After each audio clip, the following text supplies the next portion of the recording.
बिस्मिल्लाहिर्रहमानिर्रहीम। अस्सलामु अलैकुम वरहमतुल्लाहि वबरकातुहू। उम्मीद करता हूँ कि आप सब लोग बखैर व आफियत होंगे। आज हम पढ़ेंगे कहानी नंबर 14 जो कि है द क्लेवर बॉय। ओके, तो आज हम इस कहानी को पढ़ेंगे, तो चलिए शुरू करते हैं इस कहानी को। The clever boy. The clever boy का क्या मतलब होगा? होशियार लड़का। तो ये कहानी है एक ऐसे लड़के के बारे में जो बहुत ही ज़्यादा होशियार था। तो हम उसको पढ़ने जा रहे हैं। कहानी स्टार्ट होती है। A man with his donkey carrying 2 sacks of wheat was on his way to the market। ये आपका पूरा एक जुमला है जो कि सिंपल जुमला है, पास्ट में है। A man with his donkey carrying 2 sacks of wheat, ये आपका पूरा सब्जेक्ट बन रहा है। Was helping हुआ on his way to the market, ये आपका दीगर वर्ड से नहीं प्रेडिकेट हो जाएगा। ठीक, तो a man with his donkey, एक आदमी अपने गधे के साथ, कैरिंग 2 sacks, ये सिफत है। कैरी का मतलब होता है लादना, 2 का मतलब 2, सेक्स का मतलब बोरी, ऑफ का मतलब का की के, वीट का मतलब गेहूं। तो कैरिंग 2 sacks ऑफ वीट यानी गेहूं की 2 बोरियां लादे हुए। एक आदमी अपने गधे के साथ गेहूं की 2 बोरियां लादे हुए था, ऑन हिज वे, रास्ते पर, टू द मार्केट, मार्केट यानी बाजार की तरफ। तो जो रास्ता था बाजार की तरफ जा रहा था। तो क्या मतलब होगा कि एक आदमी अपने गधे के साथ गेहूं की 2 बोरियां लादे हुए बाजार जा रहा था। यह आपका तर्जुमा हुआ। ठीक है। आफ्टर अ लिटिल वाइल, थोड़ी देर बाद। लिटिल का मतलब थोड़ा, वाइल का मतलब टाइम, देर। आफ्टर लिटिल वाइल, थोड़ी देर बाद। ही वॉज टायर्ड, ये आपका जुमला हुआ पास्ट में, यानी simple sentence. He subject, was tired ये आपका प्रेडिकेट बनेगा। तो ही वॉज टायर्ड का मतलब वो थक गया। ही बिकेम टायर्ड ये माना हुआ। ठीक है, ही वॉज टायर्ड, वो थक गया।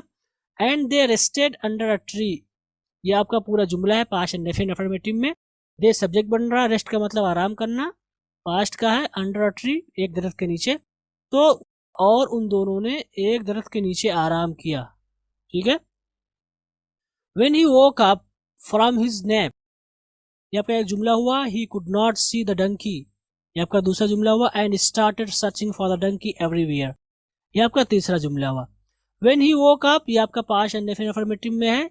जब, ये आपका सब्जेक्ट है। ही, वेक अप का मतलब होता है उठना, बेदार होना, ये वर्ब है। Second form woke, from his nap, ये आपका दीगर वर्ड्स में आ जाएगा। तो when he woke up from his nap, कि जब वो अपनी नींद से उठा। नेप का मतलब होता है झपकी लेना। तो यहाँ पर चूंकि हम लोग सोने के माने में इस्तेमाल करते हैं, सो रहे हैं, तो हम कह देंगे कि जब वो अपनी नींद से उठा, या जब वो सोकर उठा, ये भी आप कर सकते हैं।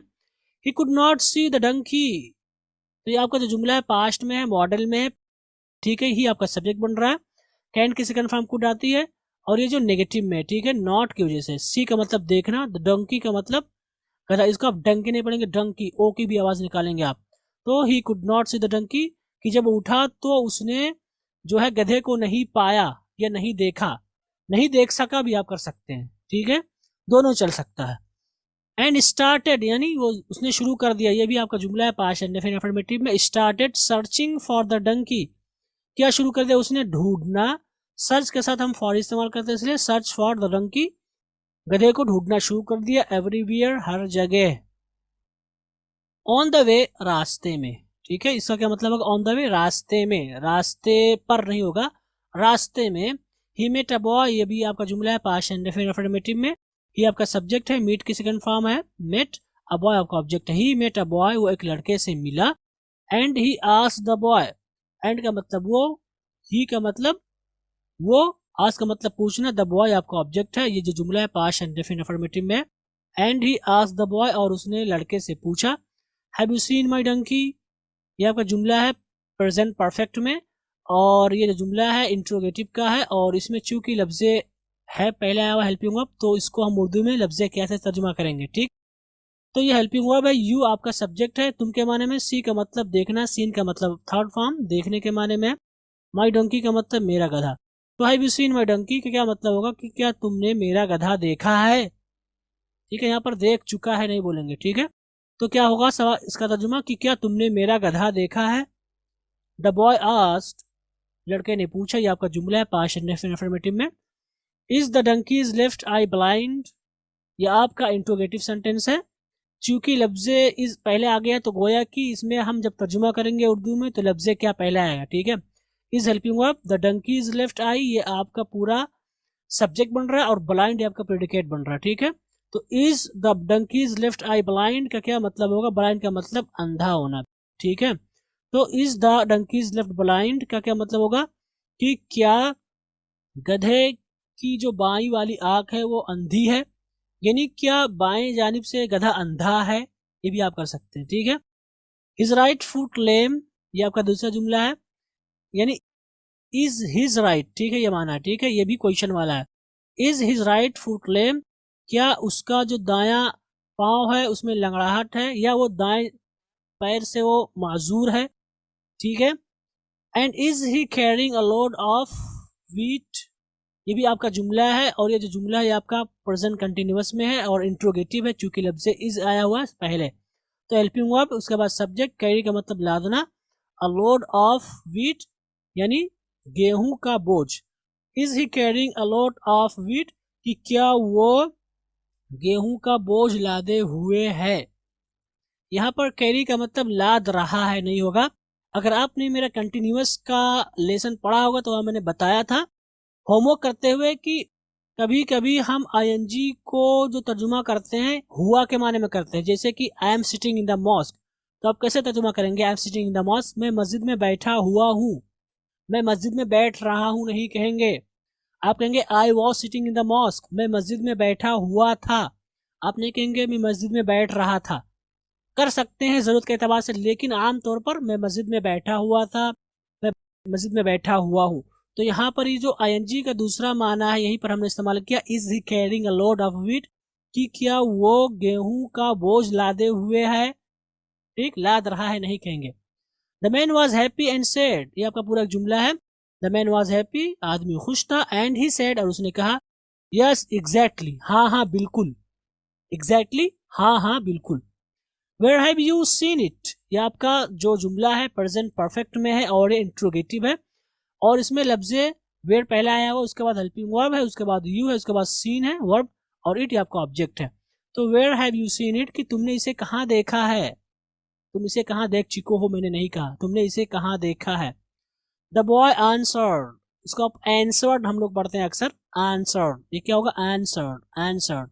द बॉय आंसर्ड, क्या तर्जुमा होगा, लड़के ने जवाब दिया, आई हैवंट सीन इट, ये आपका जुमला है प्रेजेंट परफेक्ट नेगेटिव का, ठीक है। I subject, have helping verb, not, seen, see की second form, I have not, I haven't seen it, कि मैंने इसे नहीं देखा है, मैं इसे देख नहीं चुका हूं, कहेंगे आई हैवंट सीन इट, मैंने इसे नहीं देखा है।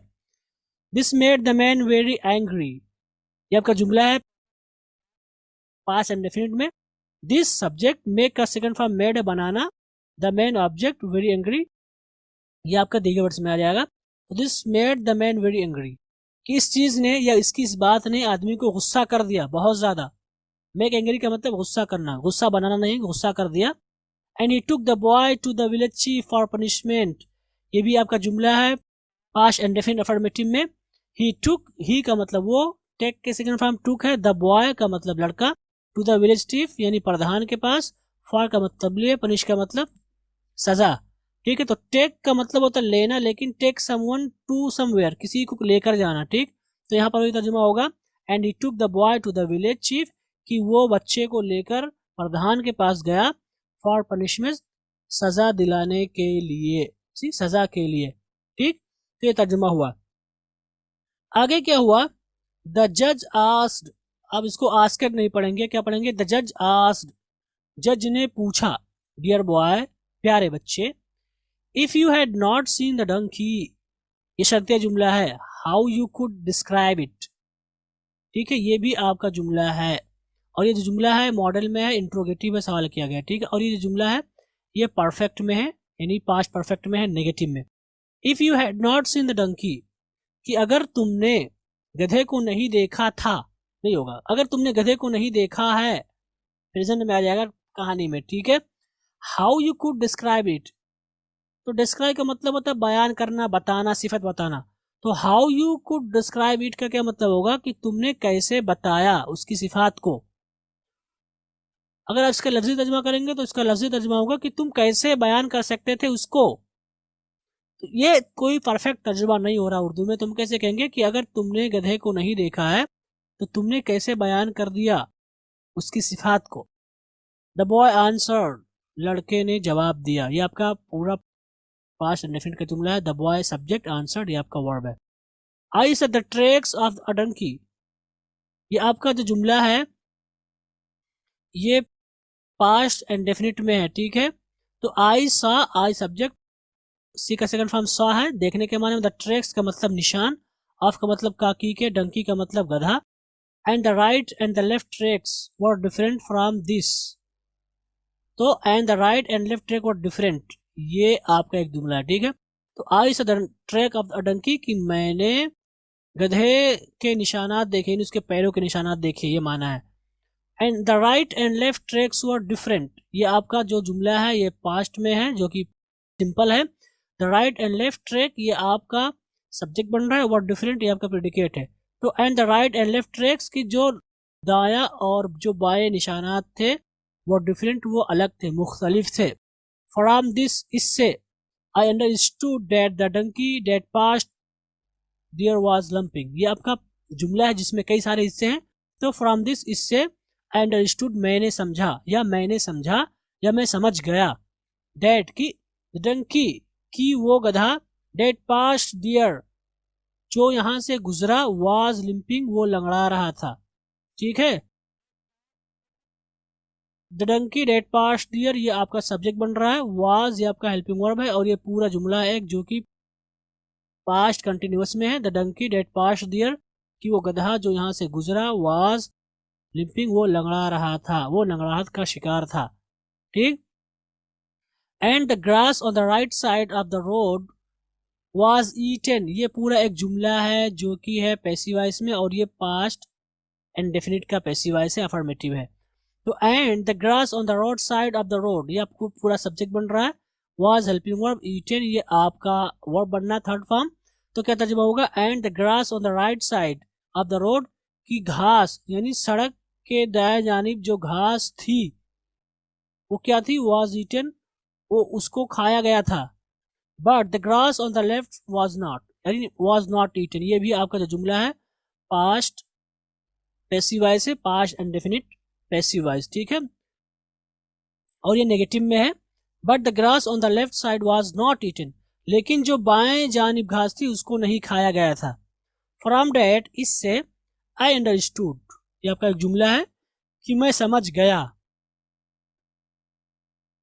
अंडरस्टैंड का मतलब होता है समझना, अंडरस्टूड मैं समझ गया। डैट की his left I was blind ये आपका एक जुमला है जो कि है सिंपल में, पास्ट में।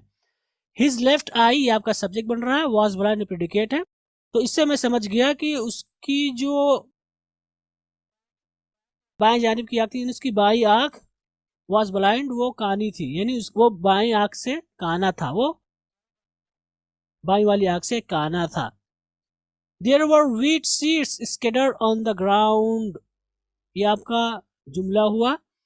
तो देयर वर व्हीट सीड्स ये आपका पूरा एक सब्जेक्ट बन रहा है, और ये जो पूरा जुमला है ये पास्ट इंडेफिनिट अफर्मेटिव में है, ठीक है।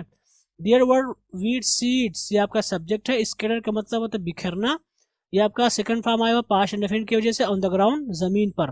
तो देयर वर व्हीट सीड्स की वहां कुछ दाने थे, सीड्स का मतलब दाना होगा, व्हीट का मतलब गेहूं, गेहूं के दाने थे। स्कैटर्ड जो कि फैले हुए थे, बिखरे हुए थे, ऑन द ग्राउंड जमीन पर।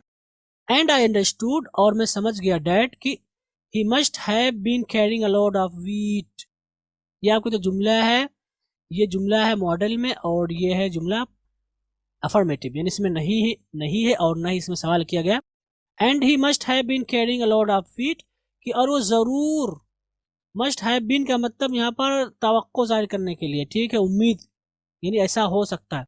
And he must have been carrying a load of wheat कि वो जरूर जो है गेहूं का बोझ लादे हुए है, ठीक है। यहाँ पर कैरिंग लाद रहा नहीं कहेंगे, लादे हुए है, ठीक। द जज अंडरस्टूड द बॉयज क्लेवरनेस ये आपका पूरा एक जुमला जो कि पास्ट इंडेफिनिट अफर्मेटिव में है। द जज ये आपका सब्जेक्ट बन रहा है। अंडरस्टैंड का मतलब होता है समझना, जो कि second form understood. The boys cleverness ये आपका ऑब्जेक्ट बन रहा है, ठीक है। द जज अंडरस्टूड द बॉयज क्लेवरनेस, कि जो है जज था उसने जो है लड़के की चालाकी को समझ गया, वो लड़के की चालाकी को समझ गया, उसने लड़के की चालाकी को समझ लिया। And told the man to forgive the boy, इसको फॉरगिव अक्सर लोग पढ़ते हैं, फॉरगिव नहीं हो गया, फॉरगिव, आर को बहुत हल्का निकालेंगे और यहाँ पर थोड़ा सा खींचेंगे, forgive the boy, okay. And told the man to forgive the boy, और उसने आदमी से कहा, टोल्ड यानी just told, second form tell की, द मैन ऑब्जेक्ट, क्या कहा, टू फॉरगिव द बॉय, लड़के को माफ करने के लिए। तो उसने जो है जज लड़के की चालाकी को समझ गया और आदमी से कहा कि लड़के को माफ कर दे।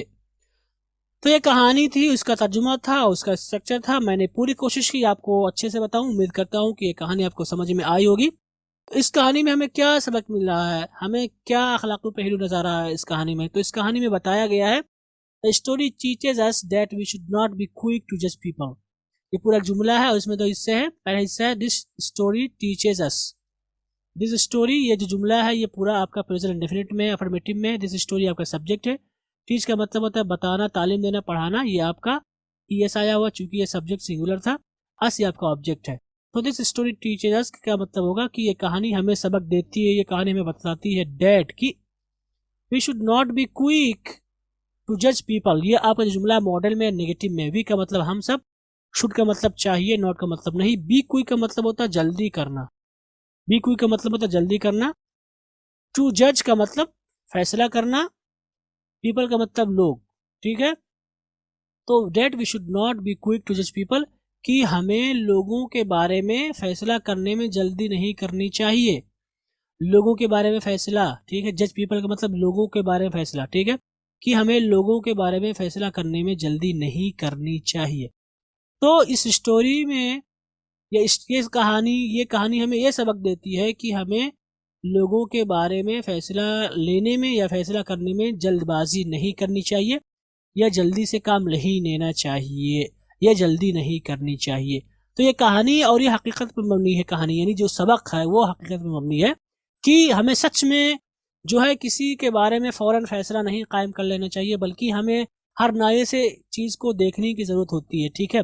तो कोई भी फैसला करने से पहले हमें उस चीज़ को या उस शख्स के बारे में, अगर हम किसी शख्स के बारे में फैसला कर रहे हैं तो उसके हालात को हमें पहले समझना चाहिए, हर नाहे से देखना चाहिए, ठीक है, फिर उसके बाद ही हमें फैसला कायम करना चाहिए।